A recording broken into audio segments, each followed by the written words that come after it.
Hey everybody, welcome back to 10,000 and Below, a continuing series where we take a look at games that are ranked 10,000 or lower on Board Game Geek, a huge database about board games, and just see what we think of them. This is our 59th episode of this. We are at 15,901, and yet there's still the possibility there's some great games to find here. There's a higher possibility of finding pretty bad ones, but let's take a look.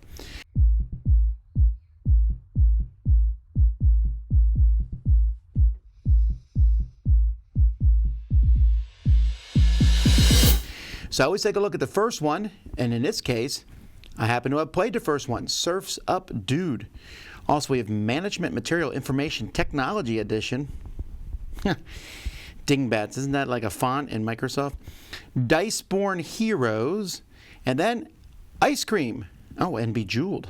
Well, let's take a look at all these. All right, Surf's Up Dude. I remember when Surf's Up Dude, before it was announced, someone came to me and actually whispered the game to me. They didn't want to say it out loud because it was thought to be, a secret. No one's ever thought of this theme before. Well, I think I know. I've played 2 games about surfing. This is from Alan Moon / Aaron Weisblum. They don't work together anymore, but back then they did. From Jolly Roger Games, it's okay. Honestly, I gave it a 6.5, probably down to a 6. It has these little surfing meeples there. Ooh, that is a Mark Zielinski. Anyway. And you're just surfing in, coming in the shore, trying to score points. It's a surfing game, but I don't think it's aged very well. Management Material. So this game here, Information Technology Edition.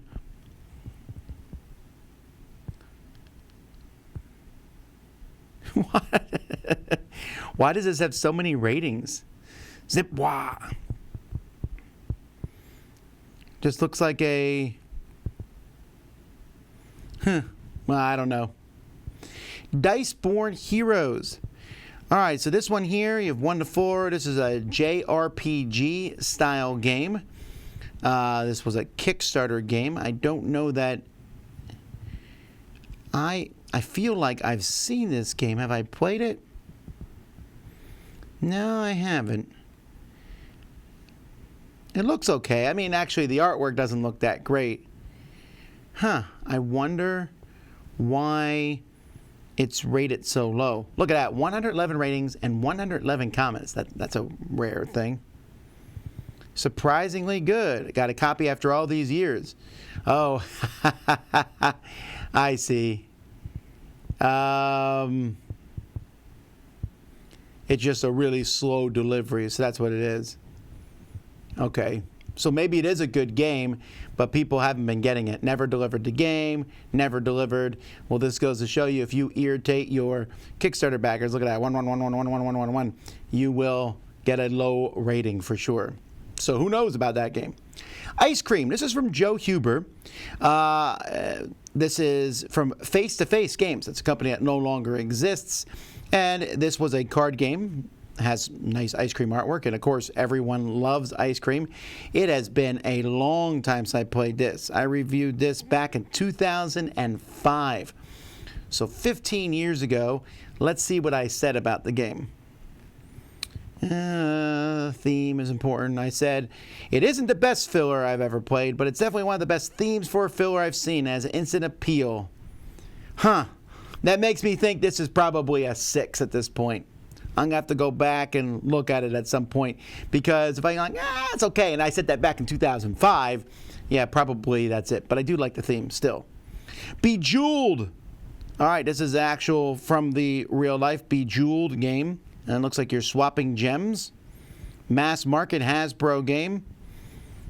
Why would you play this over the thing? I mean, they're neat gems and everything, but how do new ones fall? Who knows?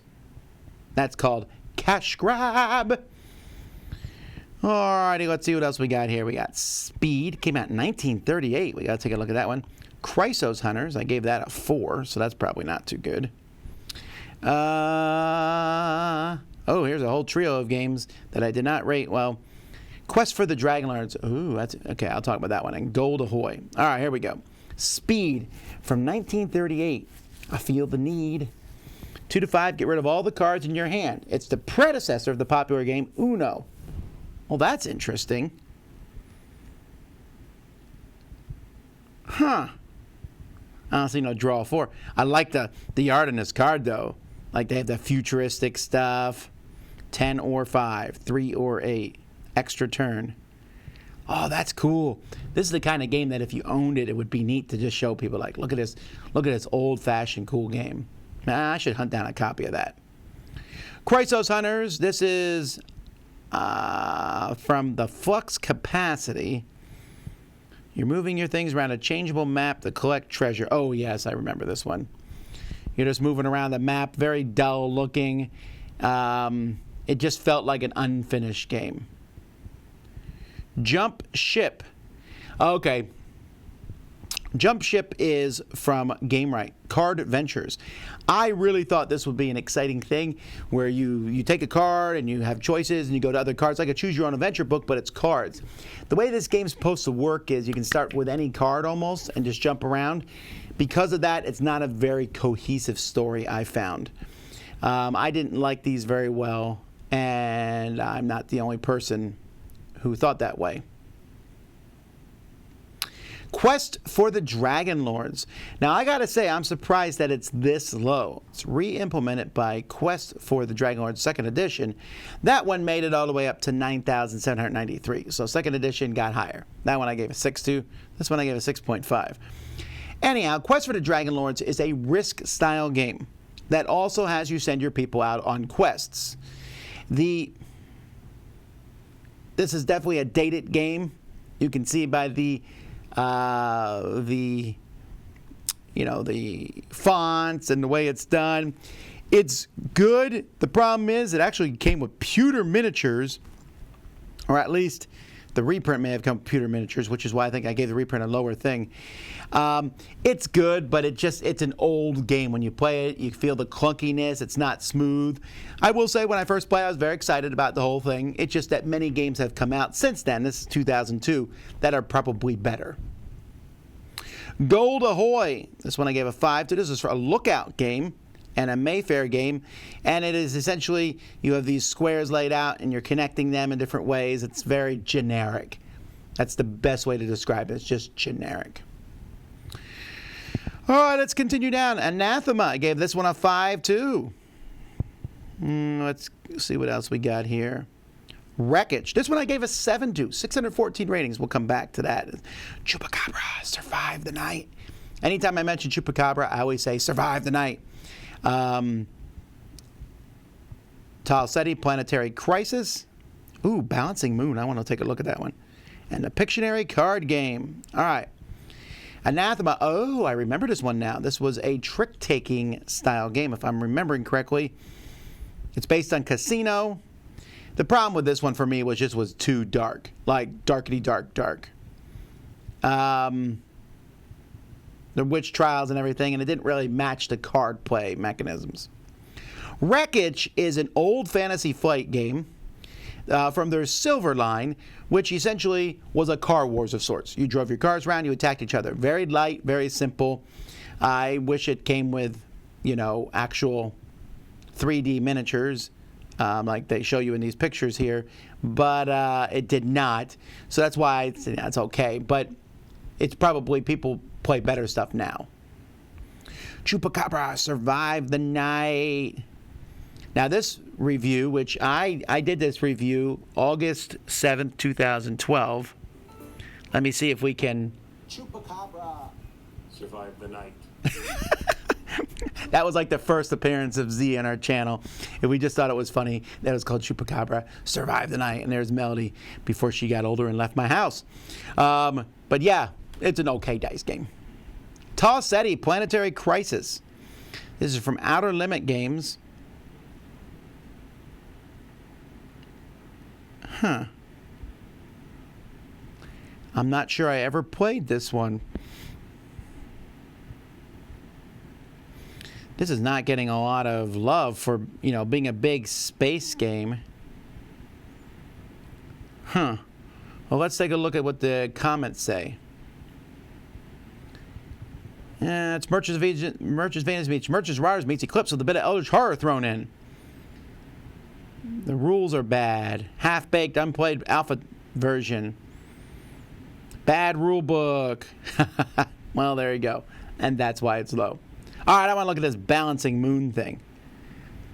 So this looks like a... Oh, that looks fun. Why the low ratings? Actually, because there's only 23 comments, that's why.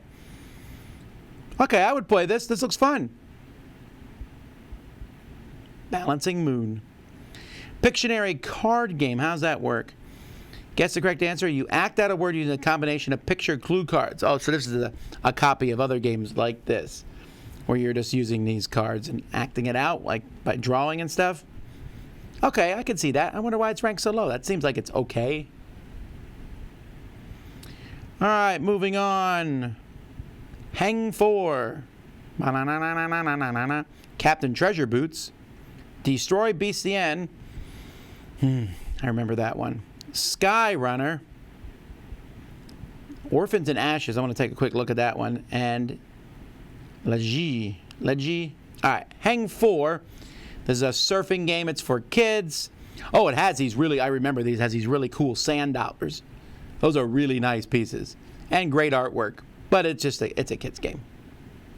Captain Treasure Boots. This is from Cheap Ass Games, James Ernest. A fast-playing pirate-themed board games. A lot of his games, they're very low component quality. You have to add your own components to make them work. That's the way they were marketed and stuff, so this is just one of the lower-rated ones. I never played it. Destroy BCN is a monster-themed game. You have these monsters walking around a city, but between pretty bad rules, the artwork's nice, but the rules aren't that good, and it's just not that exciting of a monster game. When your monsters are dice, not as fun. Sky Runner. This one here, 1999.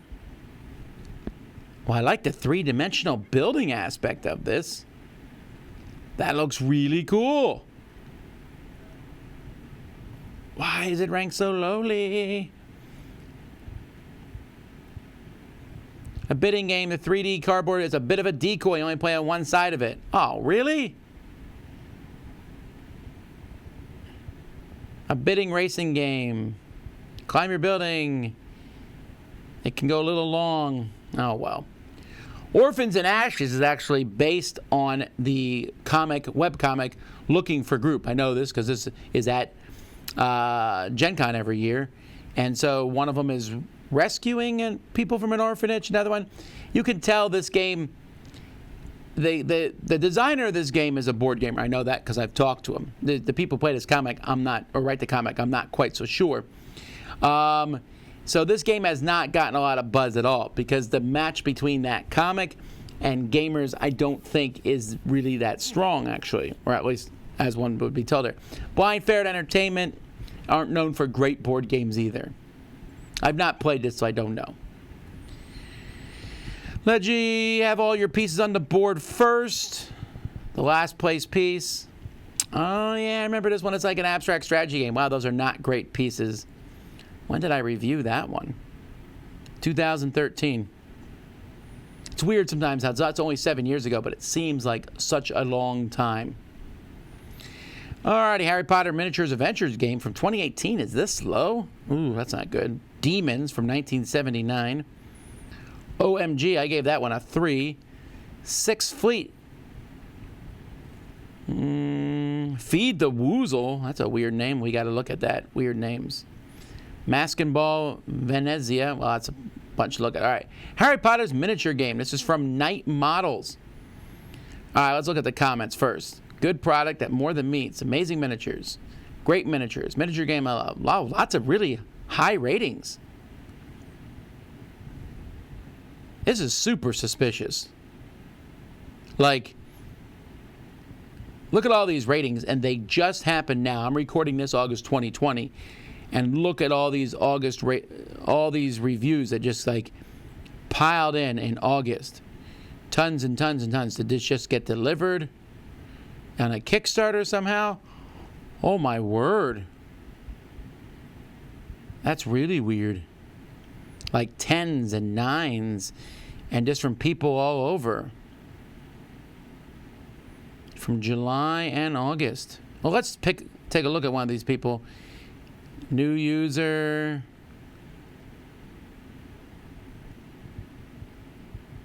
New user. New user. These are all people who are new to Board Game Geek ranking it. Like I said, super suspicious. I get the game smoothly with complete pieces. That sounds like a bot. It has a superlative point in design. The realism is incredible.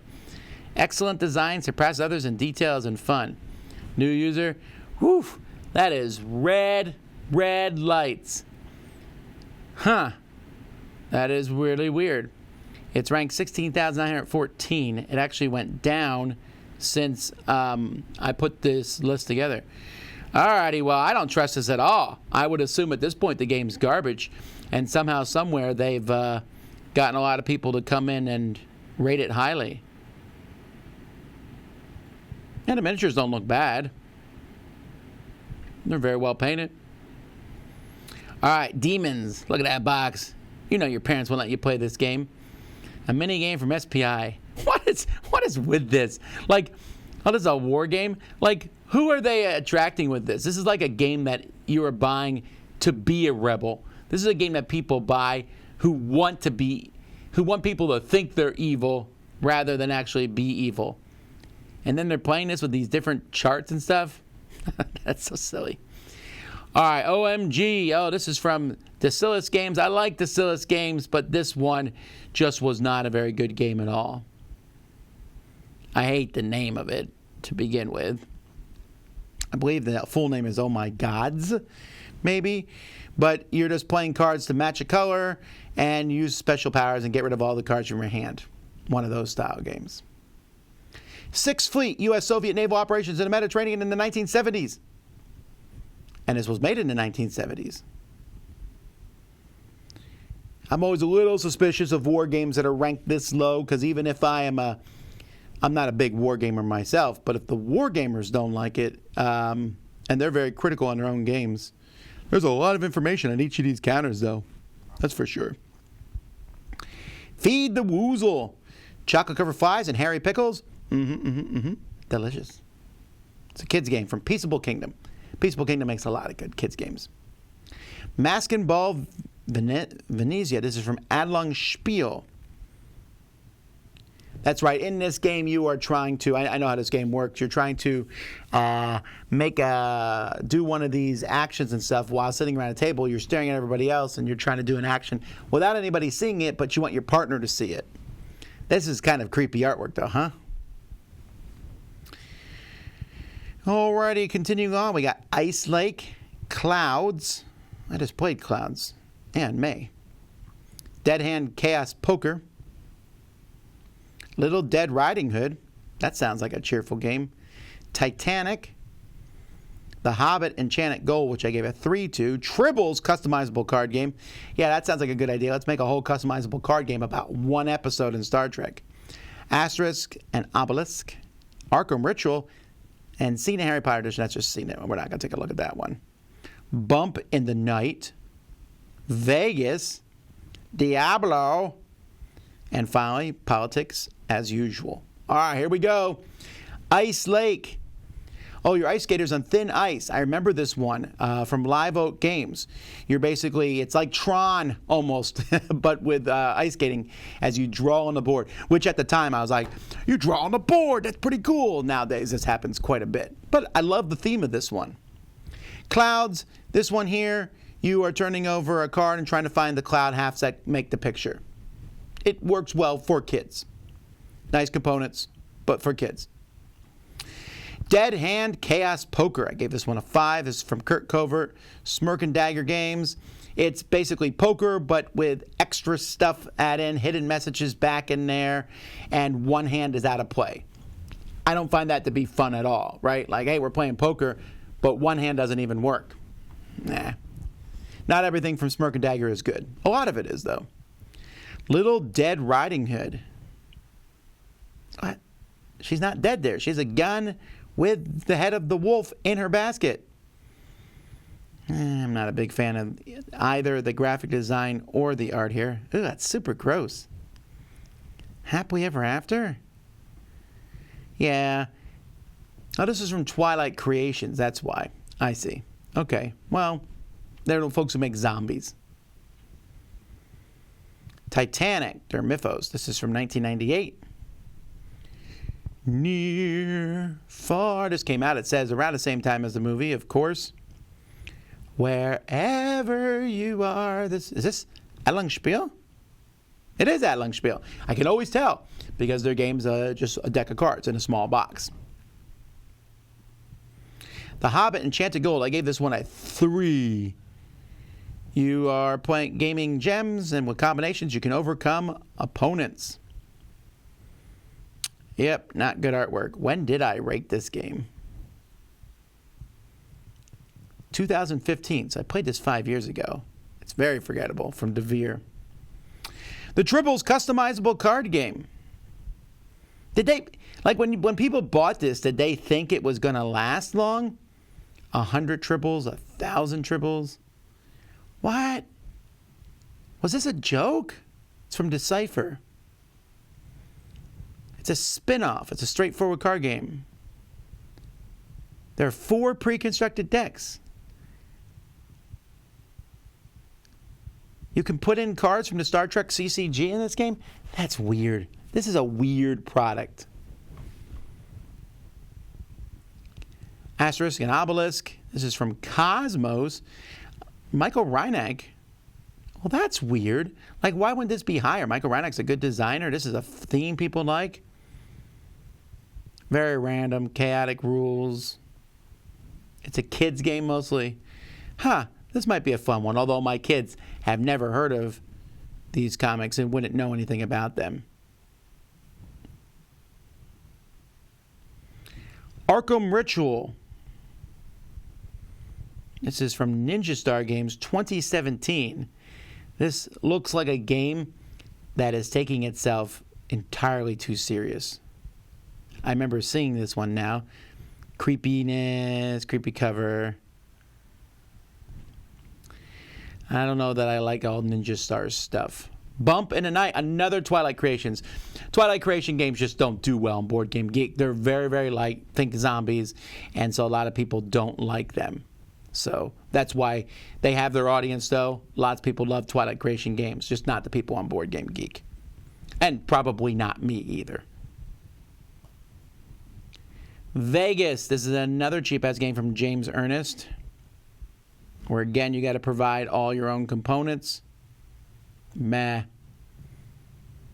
Diablo. This is a card game, which I did not like. You're trying to tip it to good versus evil and play cards, but it's just way too random. And with 182 comments, I'm sure I'm not the only person. Look at that. The highest rating, there's 19 8s and tons of 6s. A lot of people just thought this was a very generic game. And then last, politics as usual. I gave this one a 6. When did I do that? 2009, it's 11 years ago. I would probably not now. My tolerance for games that have caricatures of actual people is really low. And in 2009, I thought the political scene was heated and fretful. It is even more so now. So I wouldn't even touch this game now. But that is 16,000. And there's still more to go. I believe we're going to go all the way till we get to the lowest rated games, which are in the 18,000s. But you know what? There's still good games there. When we slide back up here, I see Wreckage, which I liked. So there's probably games in here that you like. Let us know in the comments. Until next time, I'm Tom Vassell, and you've been watching 10,000 and Below on the Dice Tower.